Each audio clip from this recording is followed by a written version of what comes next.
Hello বন্ধুরা, আজকে আমরা মাইক্রো মাইক্রোওয়ার্ক ওয়েবসাইটটাতে অ্যাকাউন্ট খুলব এবং আমরা কিছু আর্নিং করার চেষ্টা করব। চলেন দেখি কিভাবে করা যায়। চলেন আমরা প্রথমে রেজিস্ট্রেশন পেজে যাই, গিয়ে রেজিস্ট্রেশন করে নেই। তো এখানে রেজিস্ট্রেশন করার জন্য যা ইনফরমেশন দিতে হয়, যেমন ফার্স্ট নেম,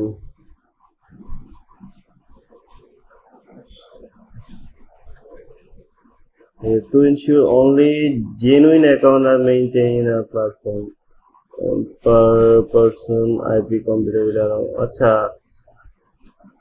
একটা আইপিতে একটা কম্পিউটার একটা অ্যাকাউন্টই করা যাবে।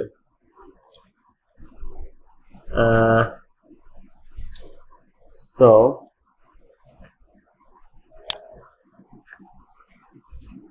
Name is important. আচ্ছা, তাহলে আপনার এখানে নামগুলো আপনার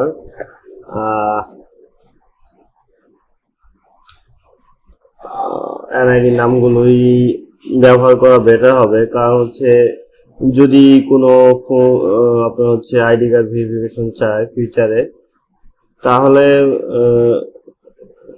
এই অরিজিনাল অ্যাকাউন্ট না হলে প্রবলেম হওয়ার একটা সম্ভাবনা আছে। চলেন দেখি আমরা অ্যাকাউন্ট করি।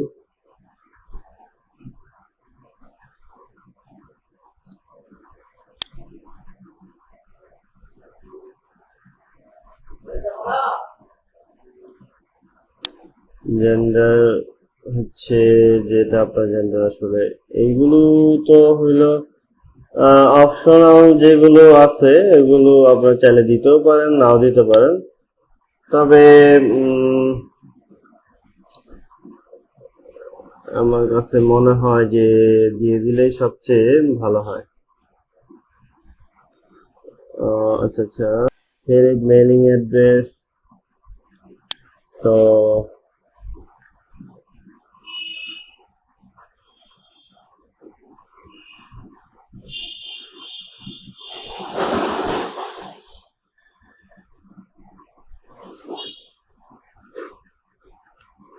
আচ্ছা, আপনি আপনার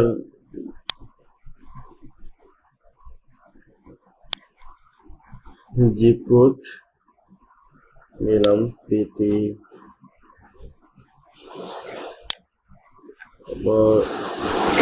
আপনাদের রিজিয়ন যেটা সেটা দিতে পারেন। এখন হচ্ছে কান্ট্রি সিলেক্ট করতে হবে, কান্ট্রি বাংলাদেশ।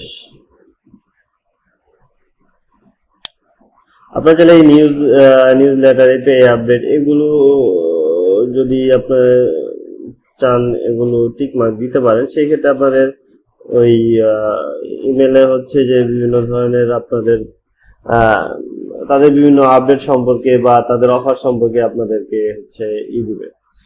তো ঠিক আছে, চলেন আমরা সাবমিট করে দিই। ওকে, এখন সাবমিট করার পরে আপনার মেলটা হচ্ছে ভেরিফিকেশন করে নিতে হবে।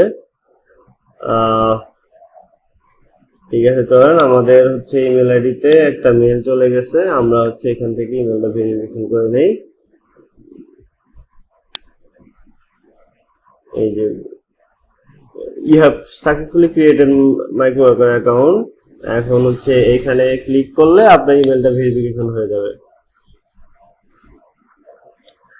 তো ঠিক আছে, এই তো congratulation, your account is now active and you are login into your account. তো অ্যাক্টিভ হয়ে গেছে এবং হচ্ছে যে লগ ইনও করে ফেলছি। আচ্ছা, দেখি তাহলে আমরা আবার হচ্ছে লগ আউট করে লগ ইন করার চেষ্টা করি। আচ্ছা, লগ ইন করার জন্য এই ইমেল আইডি পাসওয়ার্ড এগুলো অটো সেভ হয়ে গেছে। Log in, you receive an email which আচ্ছা, two factor authentication